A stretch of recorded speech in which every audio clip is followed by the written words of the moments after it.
मैं भारत को भारतीयता की मान्यता के आधार पर फिर से खड़ा करना चाहता हूं, उस काम में लगा हूं। तेल और घी एक ही कैटेगरी मान लें आधुनिक विज्ञान के हिसाब से। वैसे आयुर्वेद के हिसाब से दोनों अलग कैटेगरी हैं, लेकिन एक मिनट के लिए मान लें हम, कितने बार हम घी का उपयोग करते थे घरों में। शीरा बना रहे हैं, हलवा बना रहे हैं, बिना घी के बन नहीं रहा है। दाल में घी खा रहे हैं, रोटियों पे घी खा रहे हैं, सब्जियों में घी खा रहे हैं, और फिर सब्जियां तेल में बना रहे हैं। आप जरा कल्पना तो करिए, कितनी जगह तेल तेल तेल, कितनी जगह घी घी घी। और 40 साल पहले मैंने तो नहीं सुना, पता नहीं आपने सुना, मेरे पिताजी को मैं पूछता हूं कि कितने हार्ट अटैक होते थे, तो मेरे पिताजी कहते हैं अपने परिवार में तो एक भी नहीं हुआ। शायद आप 40 साल पहले के अपने परिवारों को देखें तो आपको भी पता चलेगा किसी को नहीं हुआ। तो जब उतना हम तेल और घी उपयोग कर रहे थे अपने दैनिक जीवन में, हमको हार्ट अटैक नहीं हो रहे थे। ये पिछले 10-12 वर्षों में क्या ऐसा हो गया जो इतने हार्ट अटैक हो रहे हैं। परसों किसी ने मुझे कहा कि 17 साल के एक बच्चे ने हार्ट का ऑपरेशन कराया अभी यहां चेन्नई में, अपोलो में या पता नहीं कहां। अब 17 साल की उम्र में आपको बाईपास करवाना पड़े, एंजियोप्लास्टी करानी पड़े, ये तो दुखद स्थिति है। और ये दुखद स्थिति बहुत दिन समझने के बाद पैदा हुई है रिफाइंड तेलों से, डबल रिफाइंड तेलों से।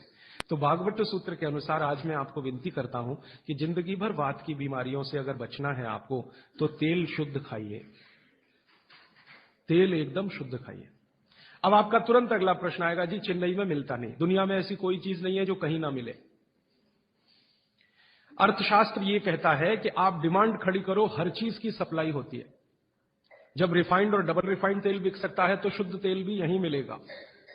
आप जितने लोग यहां बैठे हैं, अगर आप ही आज संकल्प कर लें कि हम तो शुद्ध तेल ही खाएंगे, कल से देखना बहुत सारी यहां ऑयल मिलें लग जाएंगी, तेल निकालने वाली मिलें लग जाएंगी। और अब घानी लगाना बहुत ही आसान है। पहले एक जमाना था जब घानी लगाओ तो खर्चा बहुत होता था। अब तो 20-25 हजार रुपए की छोटी मशीन आती है और उसी मशीन में सब तरह के तेल निकल सकते हैं।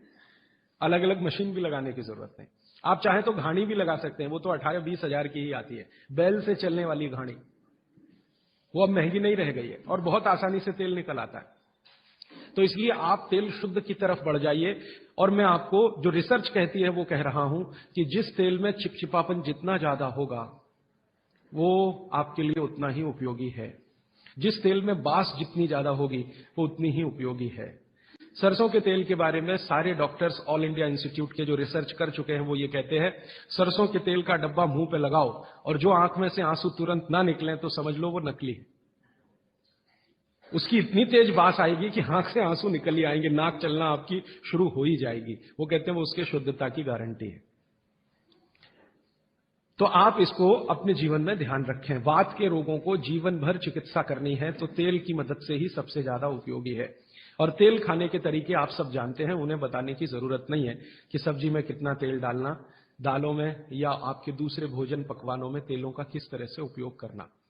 मैंने ये देखा हिंदुस्तान में कि हमारे यहां तीज त्योहार होते हैं और हर तीज त्योहार में कुछ खास तरह के व्यंजन और पकवान बनते हैं।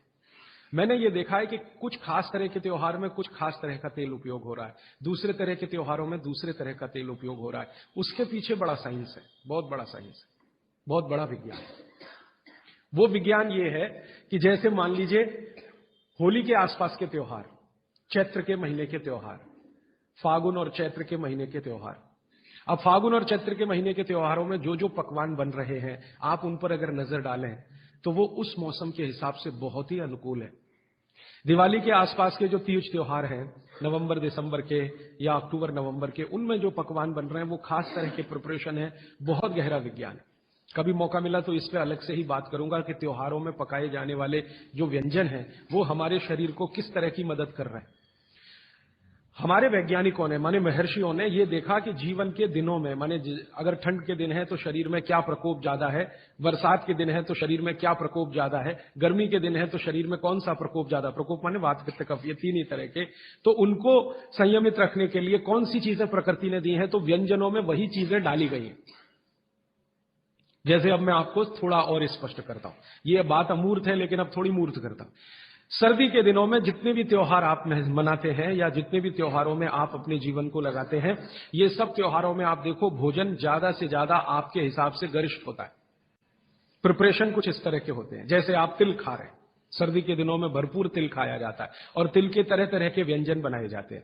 अगर आप गुजरात में रहते हैं तो अड़दिया खाया जाता है। अड़दिया दुनिया का इससे अच्छा शायद कोई पकवान ना हो। अड़दिया जिसको कहा जाता है, उड़द की दाल का बनता है अड़दिया। ऐसे ही राजस्थान के कुछ इलाकों में विशेष पकवान है, ऐसे उत्तर प्रदेश के इलाकों में कुछ पकवान है। लेकिन अगर महसूस करें तो ये सब भारी हैं, भारी गुरुत्व है इसमें। बागभट्ट जी ने एक शब्द इस्तेमाल किया, गुरुत्व वाले पदार्थ, माने भारी हैं, आसानी से नहीं पचते, धीरे धीरे पचते।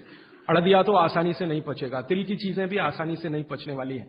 लेकिन जिन दिनों में हम ये खा रहे हैं उन दिनों में शरीर के लिए यही अच्छा है कि कोई चीज आसानी से ना पचे, धीरे धीरे पचे, देर में पचे। क्यों? अब ये ठंडी के दिन होते हैं तो ठंडी के दिनों में शरीर में पित्त जो है ना थोड़ा कम होता है, पित्त थोड़ा कम होगा, वात ज्यादा बढ़ा हुआ रहेगा और कफ सबसे ज्यादा बढ़ा हुआ रहेगा ठंड के दिनों में। अब कफ सबसे ज्यादा बढ़ा हुआ है तो कफ का असर हमारी जठर अग्नि पर है। अब कफ का असर जठर अग्नि पर है तो जठर अग्नि भी थोड़ी कम रहती है, थोड़ी, जो गर्मियों के दिनों में वो भड़कती है उतनी नहीं होती। तो अगर आपकी जठर अग्नि कुछ कम है, कफ के प्रभाव में है, तो आप भोजन भी ऐसे खाइए जो तुरंत पचने वाले नहीं है, धीरे धीरे पचने वाले हैं, ताकि जठर अग्नि उसके साथ मेल कर ले अपनी गति का। ऐसे समझ लो जठर की गति कम होती है तो खाया जाने वाला खाना भी कम गति से पचने वाला हो तो बहुत अच्छा है। तो सोच समझकर यह तय किया गया कि सर्दी के दिनों में तिल खाना है, सर्दी के दिनों में मूंगफली खानी है, सर्दी के दिनों में गुड़ खाना है, सर्दी के दिनों में घी सबसे ज्यादा। Hey, you are so good at Advanced Excel. Can you teach me all the Advanced Excel formulas? Sure. Please learn all of these formulas which are there over here. खाना है, सर्दी के दिनों में मूंगफली खानी है, सर्दी के दिनों में गुड़ खाना है, सर्दी के दिनों में घी सबसे ज्यादा खाया जाता है। और आपने अक्सर वैद्यों से सुना होगा सेहत बनानी है तो यही दिन सबसे अच्छे हैं, माने खूब अच्छा अच्छा खाओ। और भगवान का दिया हुआ भी इन महीनों में भरपूर होता है। तिल भी इन्हीं महीनों में आते हैं, मूंगफली भी नई इन्हीं महीनों में आती है, चने भी इन महीनों में नए आते हैं। तो अच्छा खाना खाने का समय यही माना जाता है सर्दियों का। और अच्छा खाना वो जो गुरुत्व वाला है, गुरुत्व वाला वो जो थोड़ा धीरे धीरे धीरे धीरे पचता है। तो कितना बड़ा मेल बिठाकर हमारे लोगों ने हमारे व्यंजनों को त्योहारों के साथ जोड़ा।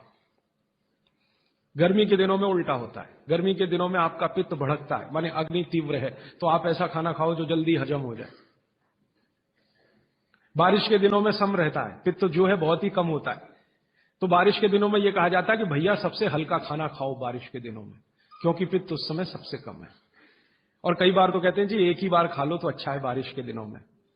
और जैन समाज वाले तो जानते हैं कि बारिश के दिनों के खाने में बहुत रिस्ट्रिक्शन है। क्यों जी? ऐसा खाना तो आप खा ही नहीं सकते जिसमें पानी बहुत हो, क्योंकि शरीर में ही पानी बहुत होता है उस समय, प्रकृति के हिसाब से शरीर चलता है।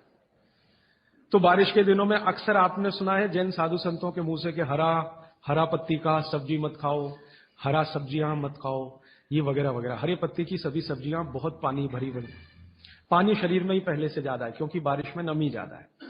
तो आप ज्यादा पानी के शिकार होंगे। ज्यादा पानी भी अच्छा नहीं है, कम पानी भी अच्छा नहीं है।